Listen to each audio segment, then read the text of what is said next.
But I'll tell you what, when I'm done, my biceps are humongous. Humongous. Like that bang. My name is Anthony Bevilacqua, and I'm the host of New York Muscle Radio podcast. My arms have been a weak point for years. When I started training, my arms measured 11 inches. Even after many years of hardcore training, nothing would get them to grow.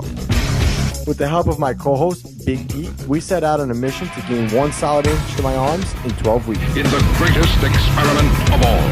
12 weeks later, this program finally helped me get 18-inch arms.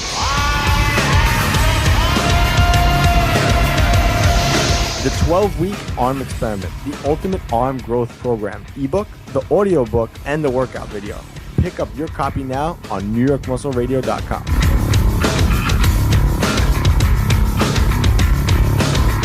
New York's very own muscle building coaches, Anthony Bevilacqua and Pete Kacharian, proudly present to you New York Muscle Radio.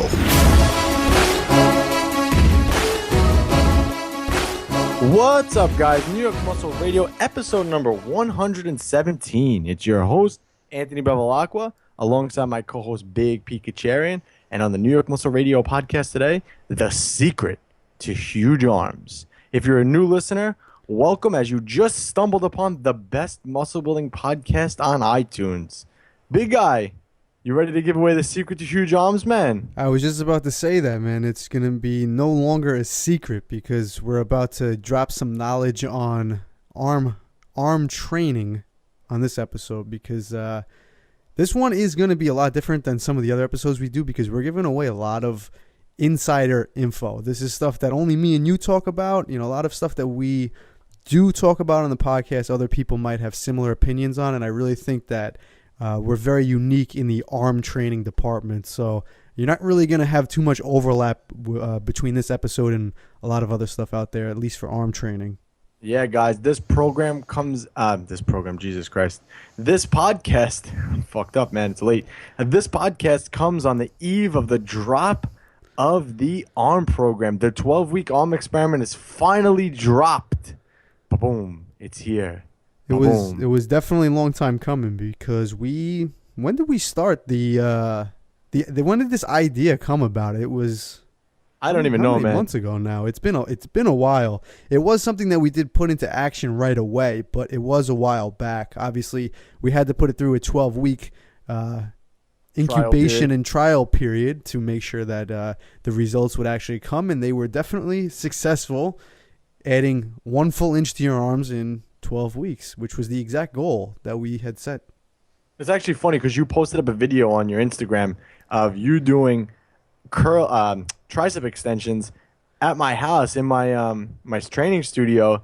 That was last year. Yes. And I'm like trolling in the background, and I'm like, my God, my arms are so small there.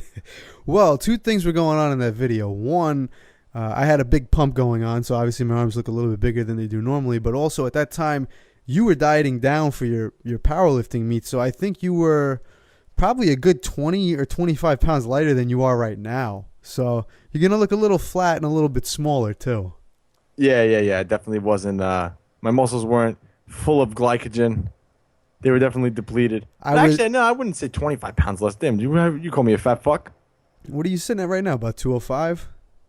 200, yeah. 200, 205. You had to make weight under 180. Yeah, but that was May. That was May, man. All right, so you might have been I was like 190. You might have been about 15 or 20 pounds lighter. Yeah. This kid's calling me fat. Hey, man, it was that was the biceps and barbecue day. You remember? That was your birthday, actually. Yeah, that was my birthday last year. That was your birthday, and for anybody who doesn't know, when we have birthday parties, we do biceps and barbecues.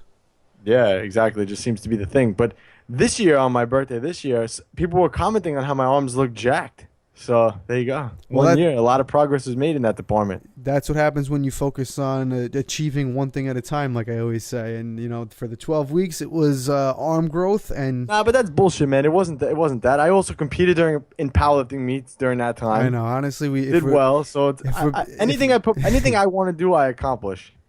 That's true. I mean, like we said, if when we started the whole idea for the 12-week experiment, I even said all right, do you want to set a realistic goal for 12 weeks? Let's set the goal to add a half an inch to your arms. I mean, you've been training for well over 10 years. At that point, adding a half an inch to your arms, even in a year time, is great progress. So when we said 12 weeks, I said, yeah, let's do half an inch, and you said, no, let's do a full inch. And I said, hey, if we could even do half an inch, it'll be great progress. And you know what? We did a full inch. So Yeah, of course. And it got me from 17 to 18. That's not like a, easy barrier to break.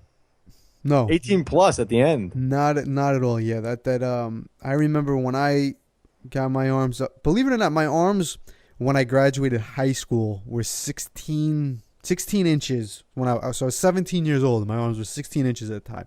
My arms didn't reach 17 until I was about 24, I'd say. Then from 24 to 26 is when they pushed to 18 inches. So it takes that long, and that's with consistent hard training. Obviously, drugs would have made that process a lot faster, but if you're natural, that's pretty much what you can expect to achieve. Yeah, I don't think you could go on hormone replacement therapy at 16 years old. Hey, plenty of people are these days. But yeah, guys, the ARM program has dropped. So head on over to NewYorkMuscleRadio.com and click on that products tab, and you'll see it right there. The ARM program is live, and we had a good turnout of people picking it up right now. We also did something special for you guys. We also bundled together both products. So if you guys want to pick up Cracking the Flexible Dieting Code and the 12-week arm experiment, the bundle is now available also on our website. So again, go to NewYorkMuscleRadio.com, click on that products tab, and you can pick up both. But yeah, today we're going to give away those secrets for the arms, the gains, all types of gains in those arms. But yeah, I want to also make an announcement on coaching. We've been saying that we had a couple slots left. We actually have one spot left. I kid you not, I swear to God, I feel like I sound like an infomercial here.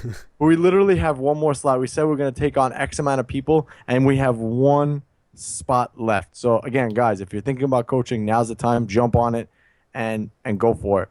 One spot. So here's the race for it. Go. Yeah, I know, and it's possible it'll get filled before this episode even goes out. Yeah, that's the truth too. So if you go to the page and the coaching tab is no longer available, sorry, you missed out. All right, man. So what else is going on in your life, Big P Kacharian? Well, as far as me right now, my bulk is back in full swing, I guess you could say, because I told you about the little mini cut I was doing just to break up my off season, and I'm happy to say that it went successful. My mini cut, the most you could really hope to accomplish in about 2 or 3 weeks of time is dropping anywhere from like 2 to 5 pounds, and I'm not looking to lose more than that in a short period of time, which I was able to. I actually dropped about 4 pounds in a little over 2 weeks, and then I brought the calories right back up, and exactly what I wanted to happen, which was I was able to bring my calories back up and not regain any of that weight in any type of rebound fashion, and just feeling good right now. Training this week, we're starting something a little bit new. You know about this, not everybody else does, but we're switching back to the AB Fitness Anthony Bevilacqua training system as far as my training programming goes. So I was doing my own thing for a while, and it was definitely going well, but you always need a little bit of a change here and there, and we're gonna really push those squats and deadlifts up again. So it should be fun. My goal is to get this guy to actually do a powerlifting meet. I think you would do well. I would get you to drop weight though and do it. Yeah, well, right now my weight, this is really where it would be tricky. I don't know if I would even do a powerlifting meet again, to be honest with you, but if I were to do one, it's really tricky where I would go with it, because I'm, at least in the USAPL, I'm right on the cutoff of the weight limit for the, I don't know how it is in kilos, but in pounds, the 183. I'm sitting right now, right after I finish this diet, right about 183.5, let's say. And I can easily go back up to 185, 186 in a matter of a day or two if I bring my calories up a little higher. But I could also drop underneath it by cutting water, dieting down a little bit. So I'm right at the top of that limit, and I definitely wouldn't want to move up a weight class, but at the same time, I don't know if I'd be competitive in this weight class right now, but I think I'd be more comfortable a pound or two heavier over the limit, but it would just put me at the bottom of the weight class. I don't know. Well, whatever. We're going to have to experiment with that as we go. But that's for a later podcast, I guess. We'll discuss that. I'll force you into doing it. But anyway, it was also brought to my attention, man, that well, I brought it to my own attention. I listened to a lot of podcasts, and because it was like the last Labor Day weekend, that last like week, it was like, I guess, almost like a vacation week. A lot of people go away, the kids are away. I did a couple of things out. We went to the Long Island Aquarium. I took my daughter there, and I was actually really disappointed about how small it was. But anyway, I finally caught up to my podcast, and I happened to see that the Bodybuilding Nerds Radio podcast, they actually dropped shirts pretty much the same time that we did. So I want you guys to head on over to them, Bodybuilding Nerds Radio, and give those guys some support, man. Those guys are great, and let them pick up a couple of shirts to help support those guys. Their shirts actually came out good, which is funny how we dropped them at the same time. I didn't even know. And then I heard them talking about how their shirts dropped. I'm like, oh, shit, they had dropped shirts too. And sure enough, there it was. I know I saw, like, they posted it, but I guess I didn't put two and two together. Well, great minds think alike, man. It must have been, you guys must have been on the same wavelength. Yeah. So, again, guys, go and support our Detroit podcasters down there. They're doing big things. They're all over the place, man. They're all over the podcast game. Yeah, they're doing well from what I understand too, and they're cool guys. I like their outlook on bodybuilding. Bodybuilding nerds is definitely very fitting for them. Like I said, they really truly are bodybuilding nerds. Me and you are definitely bodybuilding nerds, but bros, we're bodybuilding bros. We're bodybuilding bros, definitely. I mean, we're nerds at heart for bodybuilding too. But I think, if we were to rechange our name, maybe we would be the bodybuilding bros, and they'd be the bodybuilding nerds. Well, yeah, it's like what Sigourney said. Our sponsored athlete called us, we talk like bros, but we coach like scientists. I love that. I think that's really cool. We should make that into a shirt. You know what was funny with our shirts? Somebody commented on it. Where's the faux hawk? Which is true. I never thought about that.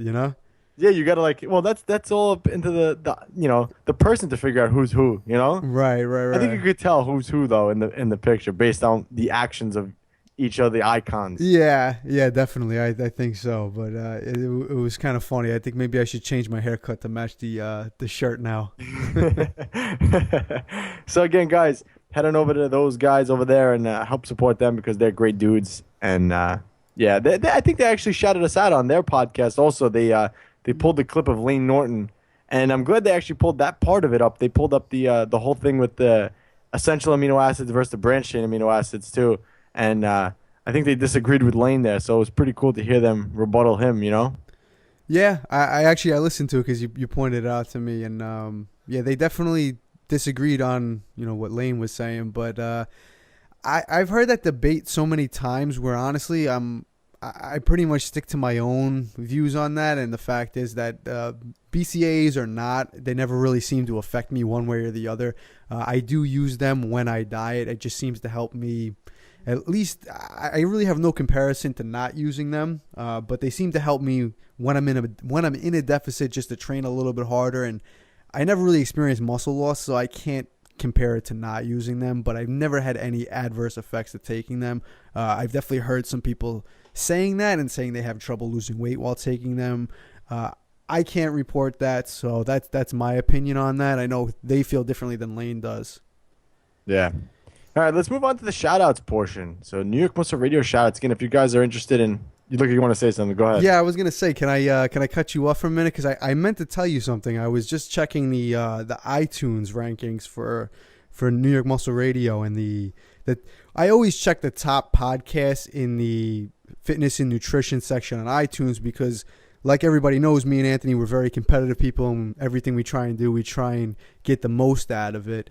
And as far as the podcast, our goal, obviously, naturally, it's to be number one.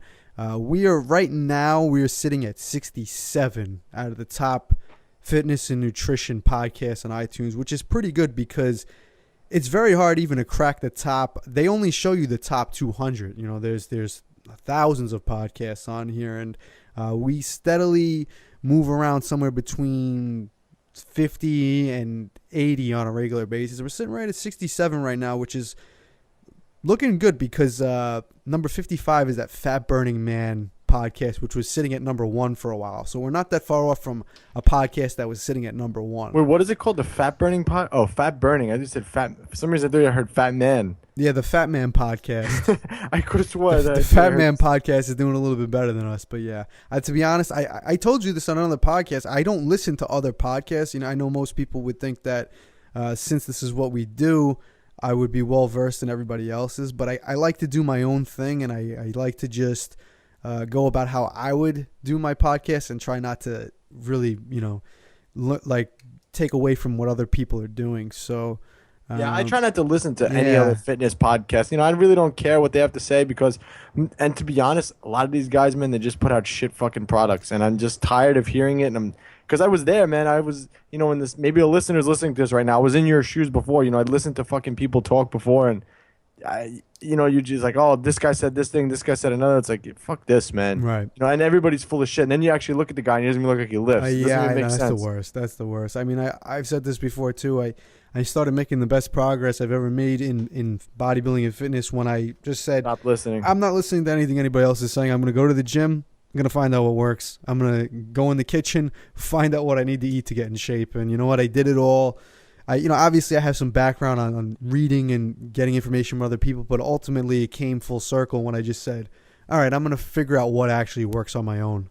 Yeah, and I think that's what I take pride in the most on this podcast is that we give away actual fucking usable information that we've used ourselves that works, and it's fucking tried and true. It's not like, oh, I think this works. I fucking hate that shit. And I'll be totally honest too. I've worked for companies before that are content providers in the bodybuilding and fitness industry. There's multiple, not just one. I've worked for multiple, and people have come to me and said, we need an article on 5 new quick ways to burn fat, or whatever it is, some type of clickbait thing or some type of gimmick. And I tell them straight up, like, I'm not putting out junk. I'm not putting out junk just to put it out. Like, I'm not one of those people. And many people will do that, but I'm not one of them.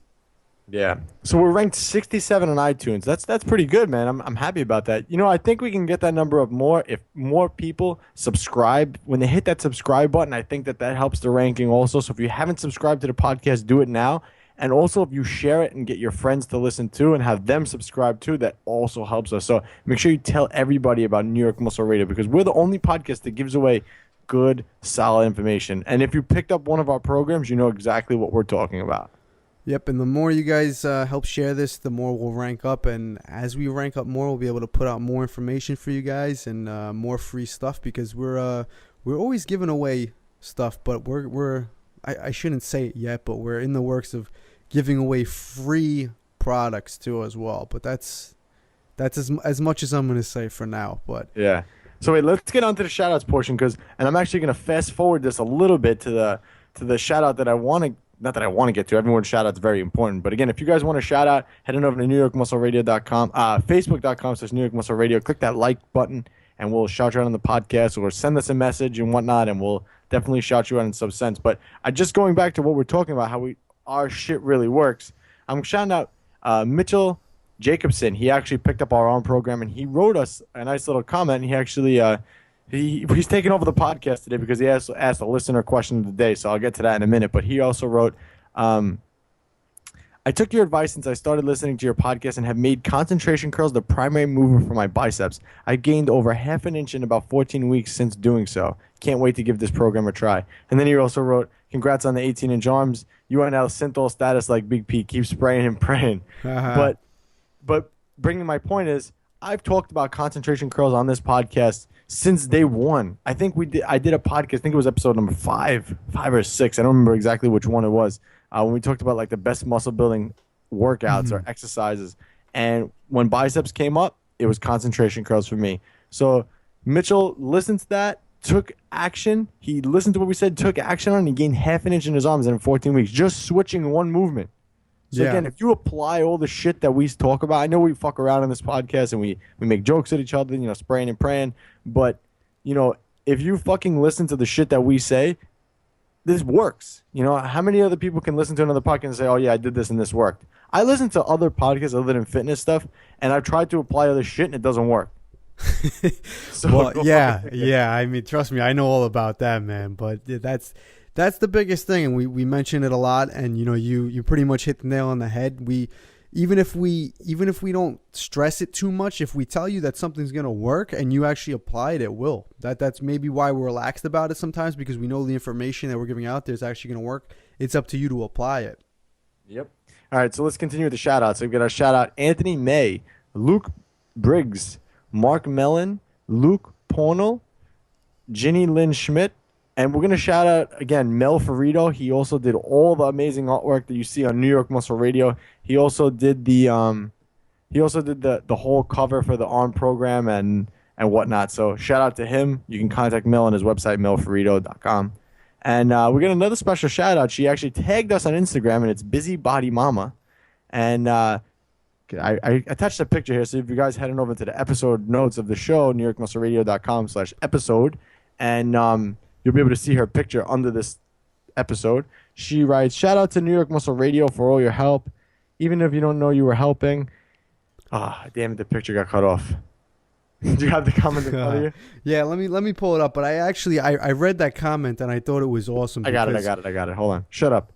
So she said, shout out to New York Muscle Radio for all your help, even if you didn't know you were helping. And she puts a winky face. You may not know me, but I seriously feel like I know y'all. Not in a creepy stalker way either. The podcast has been a morning ritual for months now. And she put up her transformation from February to now. And she looks great, man. She lost a lot of body fat. So she's been listening. So again, this goes back to my point. If you fucking take action, you're going to fucking get results. It's that simple. Take fucking action on what we say. Stop fucking pussyfooting around. Take action. Take what we fucking do and what we're saying to you and fucking take action. It's not that fucking hard. No, it's not. And it reminds me of that quote, bro, do you even lift? It's so funny, but it's so true, because you'll have 1,000 people having a stupid debate online. Oh, concentration curls versus barbell curls. Like, bro, do you even fucking lift? It's like true. If you lifted, you would know the answer to that, because you would have tried both of them and you would have found out which one worked, Exactly. So don't get involved in debates. Just do both of them, whatever it is. High carbs, low carbs, high fat, low fat. Do both of them, figure out which one works. Or you can do the one that we tell you to do and you'll get there faster. But it's up to you to decide that. Exactly. So shout out to you, Busy Body Mama. Good work. You look great. And I believe you're married from your picture, so I'm sure your husband is enjoying your newfound gains. He must be happy. I would be happy. Why not? My wife. You're a piece of crap, though, man. You know that you're a real piece of work. Why does that make me a piece of crap? I'm sure. You're just a piece of work. Listen. Because if your girlfriend doesn't lift, you get angry. No, that has nothing to do with it. I'm saying. Yeah, I know. If my girlfriend made progress, I'm. Did you ever happy see the movie about Shallow that. Hal? Yes. Yes. That's what needs to happen to you. I need to go hang out with Tony Robbins. He needs to put his big ass hand over your fucking head. Actually, funny enough, I watched his on Netflix. There's like a documentary on I might have watched the same one. It's actually good. Did you watch it? I didn't watch the whole thing. It's like an insight on his weekend of his things. Yeah. I actually want to go to one of his seminars, but did you see how far did you see up until? I watched until the part where he has the woman call her what was it, her boyfriend, and break up with him. Yeah. In front of everybody at the thing. Yeah. But it was pretty good. So anyway, I really want to go to one of his things though, and not because it's Tony Robbins. I feel like he's like the man. He's not just Yeah, everybody in the motivational community has stolen what they know from him. So. Yeah, exactly. All right, let's move on to the listener question of the day. Again, if you guys have a question you want us to answer, you could submit it directly on our website, newyorkmuscleradio.com/listener question. And again, this is from our boy Mitchell Jacobson. He picked up the ARM program. He asked us a question. He gets pushed ahead of all the other questions. He says, hey guys, as always, thanks for putting out the best muscle building content out there. See, this motherfucker knows, man. You guys are doing really great things and touching lives. See, this is not even my words. This is a loyal listener. He says, I have a question on the primary mechanisms for hypertrophy. This is going to be a complicated question. Please correct me if I'm wrong, but I understand that progressive tension overload, muscle damage, and metabolic stress are the 3 hypertrophy mechanisms. Oh, Anthony said hypertrophy. With progressive overload having by far the most dominant effect. I had a coach once who put me on a muscle damage program. This is exactly what the fuck I'm talking about. Yeah. Yo, I swear to God, I didn't read this question. I'm lying. Strike me dead right now. I did not read this question before, and I've been ranting about this for the whole podcast. This program that his coach put him on, it never had a chance. All right, so I had a coach once who put me on a muscle damage program aimed at making me bigger. My entire workout was drop sets with 3-second negatives and eccentric holds. They were the most brutal and painful workouts of my life, and I could barely walk after. But I felt like I made zero or negative progress. What do you expect? I'm sorry, I'm being a hater right now, but no. The only thing you're going to accomplish from doing something like that is a lot of pain. Go ahead. When I went back to test my MRAP on squats, I had regressed. Not surprising. I switched back to a progressive overload-based program and started making great progress again without the aid of the coach. My question is, do you ever incorporate muscle damage into your client's program? Is there any merit to doing so, or is progressive overload what you should always focus on? Thanks. So, Mitchell, that was a great freaking question, man, and I'm so glad. I swear to God, like I said, I didn't read this question. So it just backs everything that I said 10 minutes ago. If you guys scroll back and listen to what I said 10 minutes ago, he just confirmed everything I said. There's a lot of shit out there, and you got to weed through the shit. And there's a lot of shit in any industry, but the fitness one, so many people, because there's so many different ways to skin a cat that it's so easy to just, all right, this worked for me, this is going to work for everybody. And that's not fucking true. You got to remember, like we say this, when it comes to training, we talk about it in the sense of dieting. If you want to gain muscle, you have to be in a caloric surplus. You're never going to gain muscle in a deficit. It's the same thing with training and progression. If your volume was there, you're going to make progress. If the volume's not there, you're not going to make progress. That's going to be your starting point. But basically, I would say the main thing you should focus on is progressive overload, because that's what's really going to force your body to make muscle. Going through all those brutal workouts, feeling the burn is not going to force your body to grow. It's going to be painful. It's going to be very hard. And believe me, I trained like that for years, and I made absolutely zero progress. And like you said, you regressed. I feel like I did the same exact thing when I did do that. It wasn't until I focused on just progressive overload that really worked. A lot of people say, "Oh, you have to feel the muscles burning in order to make them grow." Well, let me ask you a question. If I lit you on fire, if I lit your legs on fire, are you going to grow from that? No. Just because it's burning doesn't mean it's going to grow. Yeah, or you could do 1,000 squats with 5 pounds. You're going to burn from that, but do you really think you're going to build huge quads? It's just not going to happen. And one of the things, he touched upon, that there's different ways to build muscle, mechanical tension, muscle damage, metabolic stress, all those things. But I think that he's confusing muscle damage and overload as necessarily being two different things. You're going to experience muscle damage training heavy and training progressively. So you don't have to take some type of concept like muscle damage and take progression out of it. You don't have to separate the two. You're going to have muscle damage and progression training with heavy weights on squats. You don't have to say, okay, I'm going to take progression out of it and I'm just going to take muscle damage and focus on creating as much muscle damage as possible. That's just stupid.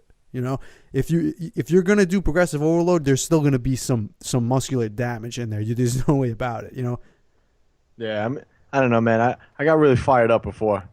Because I'm so tired of this shit. I'm really so tired of it because it's so annoying, You really try to put out good shit, good quality information, and just because you don't know how to do the latest, SEO, search engine optimization technique, no one fucking hears it, and then it gets muffled by all the other shit out there. Like, look, he picked this guy's coach, this coach's program first or whatever. Maybe he found them first or whatever. If he would have found New York Muscle Radio first, can you imagine how much more he'd be along in his journey?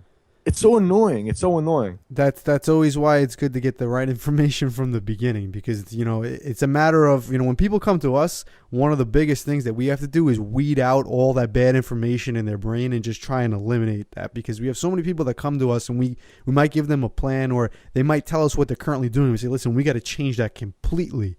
And it's ingrained in them already to do things a certain way, which are just totally counterproductive. So you gotta be, if what you're doing is not working, you have to be open-minded about it. That's the truth. Even if somebody told you this is the way it's done and it's not working for you, just think that, okay, there might be another way to go about it. Yeah, exactly. All right, guys, we're gonna take a short commercial break, and we'll be right back with the secret to huge arms. What's up, New York Muscle Radio listeners? It's your co-host, Big P. Kacharian, and I'm glad you're all listening. Put down that tilapia and asparagus. Learn how to get bigger, stronger, and leaner eating what you want.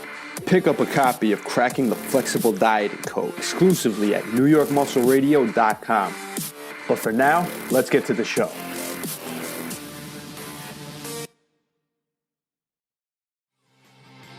Hey guys, it's your host, Anthony Bevilacqua, and I just wanted to announce that my brand new personal training facility is now open. I'm currently taking on new clients in the Long Island, New York area.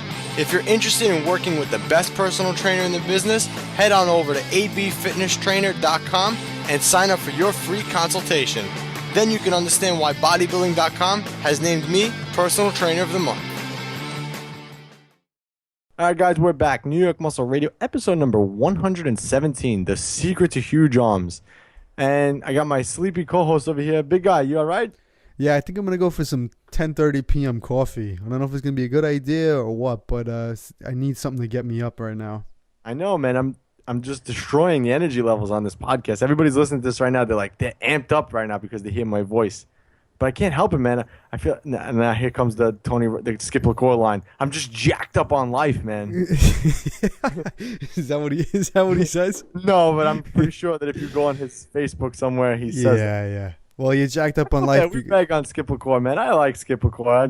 We just say it because he's, he's funny. He just tries to promote. I think he wants to be Tony Robbins, try to be like the next, and it's just funny to. I don't know, not funny to see that, but I like Skip LaCour. I don't mean to pick fun at him. Hey, people evolve over time. Bodybuilding was once his thing. Now he's moving on to other things. Maybe one day that'll be us. Who knows? You want to be like Tony Robbins? Maybe we'll be holding some Date with Destiny seminars over the weekend. Hey, you never know, man. I'm sure you'd like to tell girls to break up with their boyfriend. Yeah, right. What a piece of shit Tony Robbins is. Praying and spraying. I just love how in that documentary everything came back to their parents. After I watched that thing, I was like, fuck, man. I got to make sure I do everything right. Obviously you have a kid, you want to take care of your kid and provide, but just you can even love your kid almost too much. It's it's scary when he's saying those things. I'm like, fuck. Damn, it's you're damned if you do, you're damned if you don't. Yeah, I mean, people don't realize how much of an effect that has on kids, because that'll stay with you for the rest of your life. You want my daughter's nookie to put in your mouth so you can go to fucking sleep? I'm ready, man. Come on, man, wake the fuck up. This is New York Muscle Radio podcast, man. This is episode 117. We're on your favorite fucking topic, and you're asleep. Yeah, man. When are we done? Is this over yet? Come on, man. This is your favorite topic. The secret to huge arms. So if this was a calf episode, I can understand you're tired. Yeah. You know what it is? My arms have just gotten so big, I can't relate to small arms anymore. Yo, when are you going to... You should really think you should push the envelope and try to get, bigger arms, man. Maybe 20s. That's fucking 20s? impressive. You think you can do it? I'm only 185 at best right now. So 20s won't matter. You'd have to gain 10 pounds. 20s, I'd have to be well over 200 pounds, man. That's the wrong way of thinking about it. If I hit 20 inches, I would just retire from bodybuilding. Do you think, you see, and again, this all comes down to putting your mind to it. If he really wanted to put his mind to it, he would do it.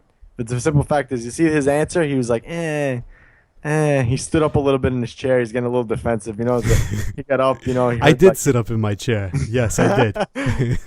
But you see, he's indecisive. So automatically he'll never do it because he has to say, all right, I'm going to do this. The same way I did, And if you're committed to get big arms, it happens. And you have a good program to follow, boom, it's going to happen. And it's the same thing that happened to me. I said, you know what? Fuck this. I'm tired of fucking every time I measure my arms, it's the same fucking thing. 17, 16 and a half. Sometimes it goes down.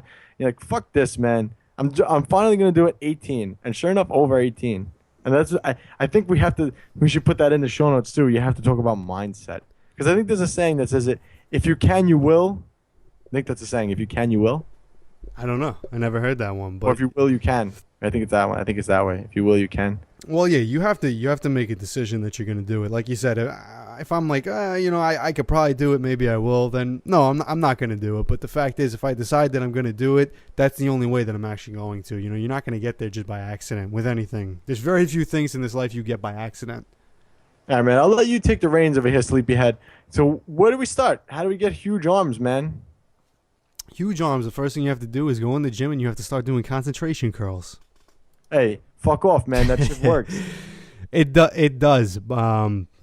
But there's definitely a but in there. That works well depending on many different factors, and one of them is definitely going to be your limb length and your genetics. So we've mentioned... Oh, my God. Pete, you're putting fucking people to sleep on this podcast. What do you want me to tell them? I don't know, man. Fucking wake up a little bit. You're fucking falling asleep over there. You know what? I'm going to hang up on you. I'm going to disconnect on Skype right now. I'm going to take over this fucking podcast. You all right? I'm good, man. All right, come on, man. Get huge arms. So we're not giving away the arm program in this podcast, but we're going to explain to you guys how it all happened. So like I said, tired of having 17-inch arms, decided I wanted 18, so put our minds to work. Again, at this point in time, I was doing a lot of volume from concentration curls. Now, there's nothing wrong with concentration curls. I still happen to think that they're the best bicep movement out there. The problem is any dumbbell movement is going to limit the amount of volume you could actually use. So this is where the big guy came in and we tweaked everything. So I guess we should talk about like the different types of curls and, Right. I guess we should talk about maybe barbells versus dumbbells. Right. I mean, going back, my favorite two exercises we're just going to talk about, we'll start off with biceps. It's funny because we're talking about arms. We didn't even mention triceps yet. So since we're talking... Yeah, so huge biceps should be the title. Yeah, we don't even care about triceps. No, but they play a huge role in getting the arms up a full inch. But we'll start off with biceps. My staple exercises always have been barbell curls, dumbbell curls. Those are kind of like the bread and butter of bicep training. And for me, I've done every bicep exercise out there. I've tried it, and I never got the same results as I always had when I went back to heavy barbell curls and heavy dumbbell curls. So those two exercise selections by far for me, and it definitely was true for Anthony, it seems to be for the majority of people we work with, are able to promote the most amount of arm growth, especially in the shortest period of time. And one of the biggest things that heavy barbell curls have that most other bicep exercises don't have is the ability to perform a lot more volume and use a lot heavier weight than most other exercises. Because, something like a concentration curl, you're limited to however many pounds you're going to hold in that dumbbell versus what you're going to throw on the barbell. Your muscles are going to be, exposed to a much heavier weight. I think Anthony can what are you doing barbell curls with? During the duration of the program, like what did I start with, what did I end with? What did you end with pretty much? Like what was the heaviest you might have used? 150. Using 150 pounds on a barbell, which is a lot of weight for biceps. Compare that to something that somebody might use with a concentration curl. What are they going to use? 35 pounds, 40 pounds? In Anthony's case, he used a lot more. He actually used a lot more weight than I would do on a concentration curl, even though my arms were bigger than his. So, that just goes to show you that the weight on more isolation type movements doesn't necessarily equate to bigger muscles, because I had over a full inch of extra arm size, but he was stronger than me, even so. So when we had him switch over to these exercises where he could apply more volume, he caught up very quick, and his strength levels went up even further. So exercise selection is obviously going to be one of the main things, but also the exercise selection that allows you to perform enough volume and overload, because just by doing barbell curls and dumbbell curls doesn't mean you're going to get bigger arms. You could do barbell curls with no weight on the bar, and you could do dumbbell curls swinging the weight up, not actually using your biceps. You're not going to have you're not going to see the results you want. So the two main things in the beginning are exercise selection, volume, and progressive overload. And then exercise execution is going to play a big role as well. Yeah, of course. And I was just going to say that, it's one thing to just tell people, all right, yeah, go ahead and go out and do barbell curls. But if you're not performing them correctly, and these are things that we go over in the 12-week arm experiment program, how to perform a barbell curl to our standards, how to, do dumbbell curls and concentration curls to our standard. Because there's certain ways to do movements. Anybody can move a barbell from point A to point B. But there's certain things that you have to do during the movement in order to get the most out of the movement, And granted, at the end of the day, it's all about pretty much volume in versus volume out, I guess. But, there is a certain technique to everything, and that's really, really important. Yeah, and in this arm program, honestly, probably the biggest thing that separates it from, like I said, a lot of other things you'll read is the explanation on exercise technique, because the technique that I naturally applied to these exercises, and there's plenty of other exercises we use on this program, but those exercises plus the other exercises, I naturally always had a different twist on them. And the more I experimented with it, the better the results were. And that really is another key component, because even if you follow just the the sets, the reps, the exercise selections that we have in the program or that we might prescribe for you, if you're not doing them correctly, you're not going to overload the muscles correctly, and you're not going to see the results you want. Because it's crazy, because something as simple as a barbell curl, I can't tell you how many people in the gym I see doing it incorrectly. Oh my God, yeah. It's crazy. And that's just a simple movement. Can you imagine with the other stuff? Yeah. And, there's ways to go beyond textbook form too. We speak about that a lot, or I definitely speak about it a lot. You can do a barbell curl with textbook form, but there's ways you could do barbell curls where you get more out of it than just textbook form. So I know textbook form is something that everybody says has to be done. There's definitely a time and place for textbook form on exercises, but there's also a time and place to tweak it a little bit. And I'd say that's more so true on more isolation type movements and smaller muscle groups. I'm not going to tell you to go away from textbook form on a squat or something like that. But if you're trying to overload your biceps, there's definitely ways you can tweak a barbell curl and a dumbbell curl to get more bicep activation out of it, as well as tricep press downs and other exercises. Fuck the triceps. No one gives a shit about them. But no, this is why we also filmed a video portion for this program also, because we wanted you guys to see exactly how to perform some of the movements and, just the way we do them, because it made, I always make fun of Pete's, his curling motion. I always make fun of it, but he gets the most out of it the way he does it, and we explain that in the program. But there's a certain way, like we said, there's certain areas you have to squeeze, and making sure you're getting a peak contraction. I hate to use those type of things because I feel like a fluffy coach, but it's all about not just moving the weight from point A to point B. It's all about squeezing. When you're trying to grow a muscle, when you're trying to get stronger, it's totally different. Yeah, absolutely. And if I could try and sum it up over a podcast, it's very hard, because the real way for me to get this into your head would be to show you the exercise, have you feel it doing it one way and have you feel it doing another way.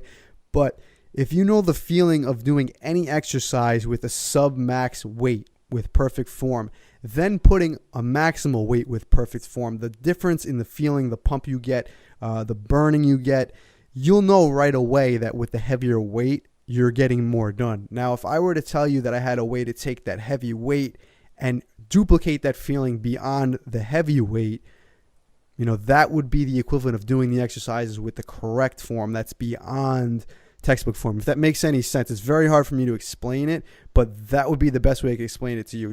Most people that look at me when they don't know why I'm doing an exercise and they see me doing it a little bit differently, they say, wow, you're doing that exercise weird. Do you actually feel it, in your biceps? And I say, I feel it way more in my biceps that way than doing it textbook or any other way. And I've had people say that to me on different exercises too, the way I do rows, other exercises, and hey, it works. Trust me. You got to think outside the box, especially if you have muscle groups that don't respond. A good indicator that you should change what you're doing is if you're not getting results, which most people don't want to do. Yeah, and like you said, everybody's built differently too. So textbook form might not always be textbook form for everybody. We're not also talking about, being stupid and put on as much weight as you can on the barbell and just swing it up as high as possible. Obviously that's stupid, or to do a deadlift incorrectly, obviously that's not key. I think powerlifting is a whole different beast as far as the three main movements. There's a lot more technique goes into powerlifting than does bodybuilding. But, there's a difference between the fine line between getting really, really sloppy form and good form. There has to be a fine line with it. And like I've said on previous podcasts before, if you want to get big arms, you have to overload the arms. How do you do that? You have to add more weight to the bar. Well, your biceps are a very small muscle. And again, we keep using biceps, but your biceps are a very small muscle. And there's only so much they could lift. So you're going to have to eventually start using momentum as you start to progress in the movement. What's going to be more effective for you? A 50-pound strict, textbook perfect form curl for 10 reps, or, a little bit of heave-ho and you're using 90-pound barbell. What's going to give you bigger arms in the end? Yeah, well, if you do it if you do it correctly, then 90 pounds by far. But a good way to go to make sure you're doing it correctly is when we use the term sloppy form. If you're using sloppy form and you're moving the weight and you're not sure if you're using sloppy form, if you don't feel it and you're moving the weight, you're definitely using sloppy form. If you're using some type of body momentum or certain movements to get your muscles in the right contraction, that's not necessarily sloppy form, especially if you feel it more. So that's a good way to gauge it, okay? So if you're not doing it textbook and you don't feel it, that's sloppy form. Yeah. let's talk about nutrition because we obviously know, I mean, I mentioned that earlier in the podcast, that's going to play an important role in gaining muscle and losing fat. Obviously, we said the nutrition is our starting point for our body. You know, if we're in a caloric surplus, we're going to gain weight. If we're in a calorie deficit, we're going to lose weight. So if you're looking to gain muscle, you're really not going to be able to do it as much in a deficit.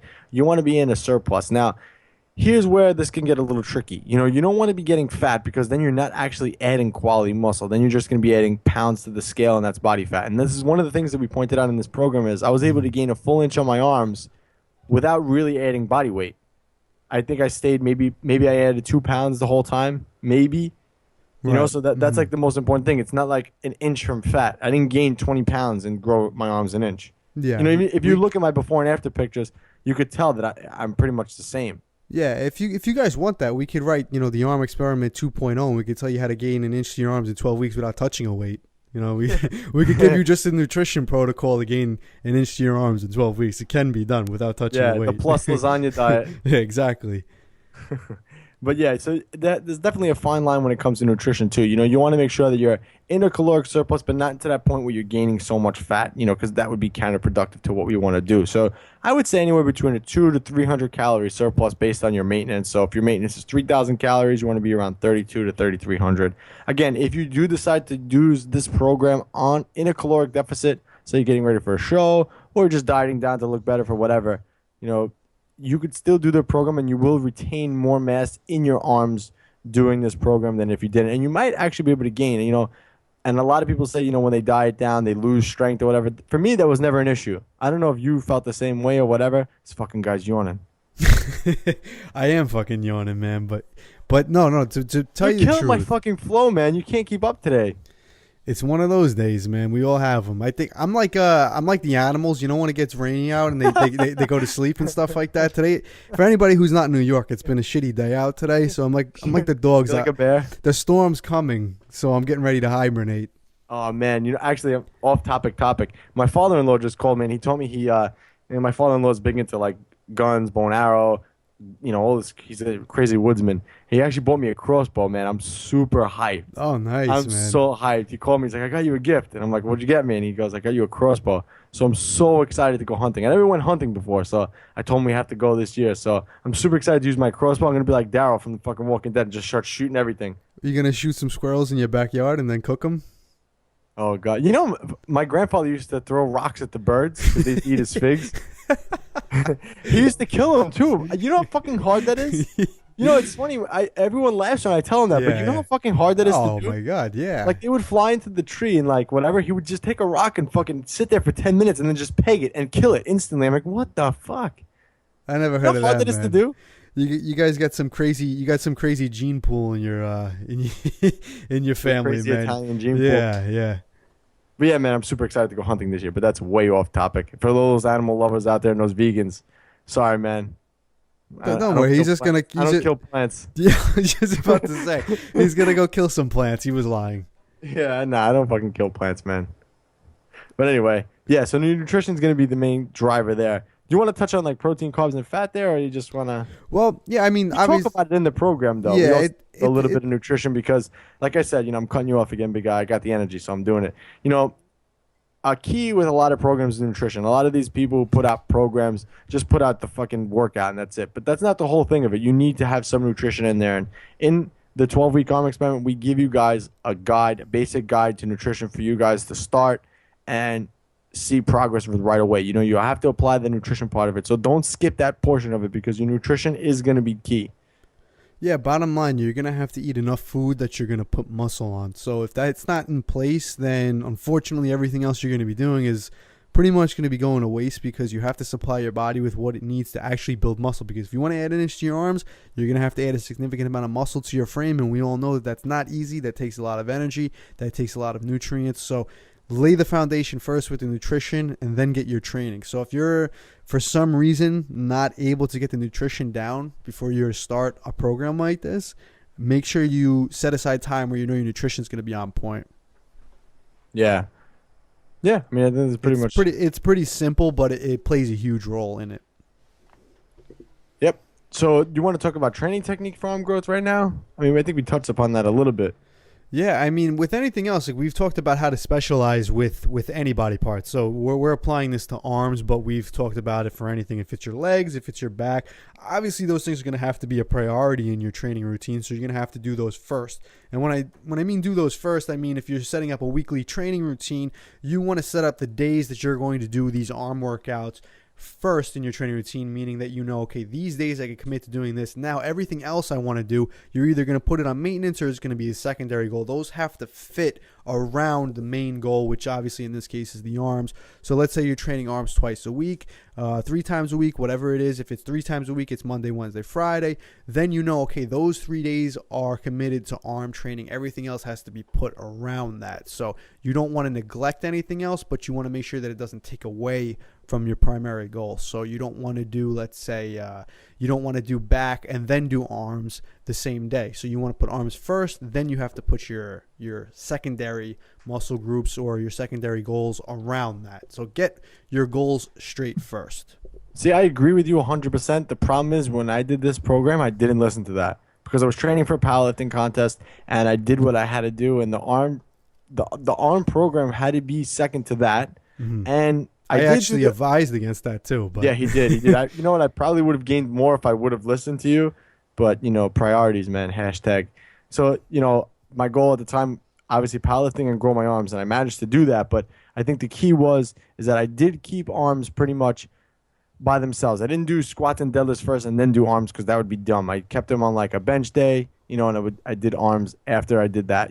It still worked. Mm-hmm. That's my point, is that it still worked. So if you manage to keep a whole day to it, and believe me, the first time Pete, we actually wrote the program out and then we went through it. He's like, yeah, man, I would need a whole day to do this. I'm like, no, man, I'm taking this on to the end of my workout. Yeah. And he just gave me a look. Yeah, I think we did a whole workout and you said, all right, I'm going to do arms now. I'm like, wait a minute, you're going to do the whole thing now? You're like, yeah. And I'm like, no, this is supposed to be done on its own day. And I speak from experience to myself. I would not do it the way Anthony did it. And to be honest with you, I don't think most people get the results Anthony did doing it the way he did. That worked for him. For me, I haven't tried doing it like that, but I would say based on my experience and how my body responds, that would definitely not be the way to go about it. So again, if you're able to make this a priority and do it first, you're definitely going to make your results, you're going to get that much better results. So, if you have a secondary goal, that's great, but try not to make it take away from, your arm growth, or if you're taking this information and applying it to something else, your back, your legs, your shoulders, whatever. Yeah, I mean, also, I think the other key that I was doing too is I had my nutrition down packed also. And what I would do is halfway through my workout, which was exactly right when I started the arm training program, I had an intra-workout shake, which we've talked about many, many times in this podcast. And maybe that gave me the energy to finish the workout through. I don't know, but I do agree with Pete. If you're going to do this program or just trying to grow your arms in general, you have to put them on your own day. You can't, do what I did. I don't do as I say, not as I do in that sense, but if you have other priorities, you could still make progress, is my point. Yeah, just a random thought too. I've always heard the debate. Oh boy. Yeah, no, this is related to arm training, but it's not based on what we were talking about. But I've always heard the debate on, should you train arms on their own day, or can you do, chest and triceps on their own day and back and biceps on their own day? There's two schools of thought. One is put them on their own day so you could train them with full intensity and, you're not doing them as an afterthought. And then the other school is, if you're working chest, you're already working on your triceps. If you're working back, you're already working on your biceps. You can just finish them at the end of the workout. And I have to tell you... You mean if I just do pull-ups, my arms won't grow? Well, that's a different... that we know the answer to right away. It's funny. Right? I can always throw your train of thought off. Always, no matter what. You could be on a rant about something, and I'll just throw something in left field that you like that, and you'll just start laughing. You know how to derail me, man. You know very, very well. But, so the answer to that, at least my answer to that is, based on so many people and myself, I'll just speak for myself first off. I almost have never made progress training my arms after a pushing or pulling exercise where we do chest and tricep day or back and bicep day. My arms almost always grow when I go back to training them on their own day or just making them a priority somehow throughout my training week. So with arms or with anything else, trust me, if you put them on their own day or if you make them a priority throughout the week, they're going to grow a lot more than putting them secondary, even if the workout you're doing before works those muscles. Anthony was talking about how he was doing squats and deadlifts, then going into arms, which is not, that's obviously not optimal because he's making himself tired before he goes into his arm training. But, somebody might justify training arms secondary by saying, okay, I'll do the tricep exercise after doing chest, or I'll do the biceps after back. Trust me, you'll get more out of it doing it on its own day. Yeah, I mean, I never really had a problem with that. I don't know. I've actually I did the program that we put together similar to that. In the beginning, I was doing biceps after deadlifts in the beginning because my routine was kind of all over the place. Still worked. So I don't know. It's going to be different based on everybody, right. But you could definitely answer this too. Would you say that the quality of your bicep training was better when you took it out of the deadlift day? Honestly, for me, it didn't really make a difference. Come on, man. Agree with me. All right, yeah, you're right, man. Well, no, I mean, I definitely noticed I like that, but not like I like that you're not like you. I like that you're being honest, because I can say for a fact that myself, the quality of my work would definitely be better on its own day, and it definitely would suffer after deadlifts. That's me. Anthony, he's saying that it didn't, and that's him. So the point is, the reason that you would get more out of it is if the quality of work would suffer doing it after. So if it doesn't suffer doing it after, then that's fine. But the point is, if it is going to suffer, that's why doing it on its own day or at the beginning of the workout would be more beneficial. For me, it's almost like I was warmed up prior to that, I mean, I guess that's based on everybody's a little different, Yeah, well, me and you are a lot different, and you're a lot different than most people based on the fact that your body's just able to handle much more fatigue than the average person. I got my God-given talent. That, and apparently throwing rocks at birds. It's all in the gene pool, I'm telling you. Oh, God. Wait, I know you're part Italian, you're not all Italian, but wait, so is your grandfather, is he all Italian? Is he all Italian, half Italian? Like the one that you... I am 50% Italian and I am 50% Armenian. Piece of crap. So I have... Okay. Yeah. And you're 50% Kardashian. Yes. So I have... So yeah, on my mother's side... I guess that's the piece of shit side, the Kardashian side? I'm not really sure where the piece of shit comes from. It might be a combination of both. I'm really not sure, but I don't remember my grandfather throwing rocks at birds, so maybe it is on the other side. I don't know, but yeah. So I'm half and half. So wait, anyway, back to my question. So your grandfather, who you see all the time, is he Italian? He's Italian. Or is he Kardashian? Yes. No. All right, so he's the Italian. So he's got to have his crazy Italian ways. Yeah, well, you heard the story about him getting arrested for cutting down his neighbor's hedges, right? I mean, yeah. See, so it's in the Italian gene pool. Your grandpa throws rocks at birds. Mine just takes chainsaws to neighbor's property. True story, by the way. Oh God. Do we have anything else we got to cover on arm training, man? Did we miss anything? Consistency has to be in place for all this to work. If you apply what we said, but you only apply it for 2 workouts, nothing's going to happen. But if you apply what we said for 12 weeks straight or longer, you're going to see the results. Yeah, and I agree with that. And also measuring progress. It's always good to make progress. It's always nice when you actually get progress. But how do you get progress, especially with arm training? You have to measure your arms. If you don't measure your arms, you're not getting anything done. So you got to measure your arms. You got to take measurements, crucial times, and just make sure you're making progress. The same thing with, if you were dieting down, you got to make sure you get on the scale every morning. You got to make sure you're making progress. If you're not making progress, you can't just wish things to happen. You have to see the physical evidence behind it. Right. You're not going to just do this program for 12 weeks or any program for any length of time, and then on the 12th week, all of a sudden, there's an extra inch on your arm. Those gains are going to come slowly. It's probably not going to come linearly, which in most cases it doesn't. You might have a big chunk of time where nothing happens. Then you might have a short period of time where there's a lot more growth. But you have to be measuring to make sure you're on the right path. As long as it's going in one direction, you're fine. But if you're just sitting there and nothing's happening, then you're not going to get the results. And biceps especially, or arms, they're going to, an inch is a lot. So to measure an inch over 12 weeks, you're going to have to see little increments go. It's not like you're going to see a 30-pound transformation. That's very easy to notice if it's happening or not. But an inch, that's not too much. But for the biceps, it's a lot. So you're going to have to make sure that slowly you're moving in the right direction. Yeah, and that was the thing is along my journey, taking the tape measure, and we talk about this in the program, but taking measurements along the way and just seeing the progress is actually really, really, and that feels like so Tony Robbins of me to say, but like it's actually it pushes you more because you're like, oh shit, I'm breaking through here, I'm breaking through. And then especially when you start to hit new ground, like when I hit 17 and a half and 17 and a quarter, I was like, fuck, it's actually working. I'm going to do it. I'm going to be able to do an inch, because you doubted me in the beginning and I'm like, I don't know, man. He's right. He's not wrong. But I'm like, fuck him. Well, he's just nervous. I'm stepping in on his territory. I know, man. I didn't want to give you all the right. I didn't want to give you all the right advices. I had to give you a couple wrong ones. So another day of the contest, he comes to me, and I'm his father.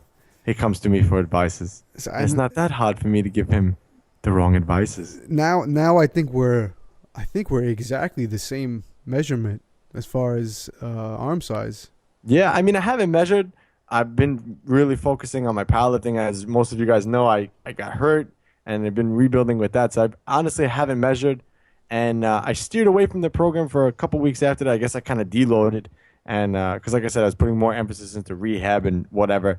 And I'm starting back up the program again. So I got to actually take measurements. I'm curious if I can actually get to 19. That's like my next goal.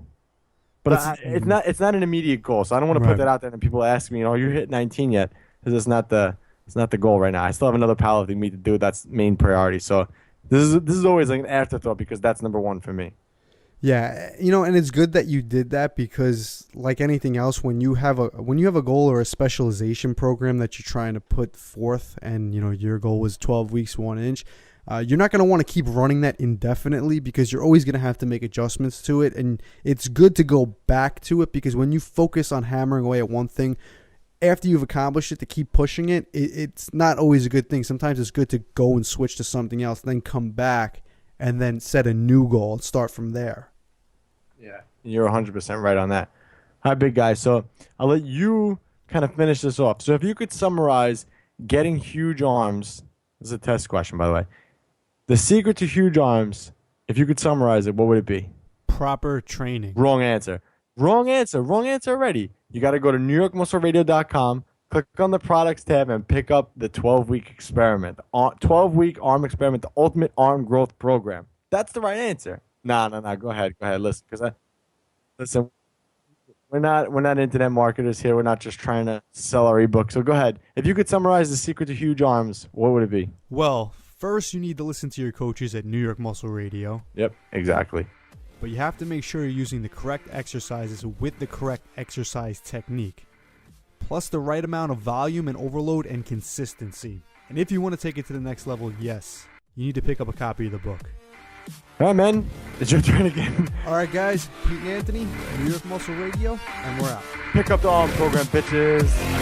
Enjoyed this episode of New York Muscle Radio? Make sure to hit that subscribe button, leave us a 5-star review, and be sure to follow us on Facebook, New York Muscle Radio.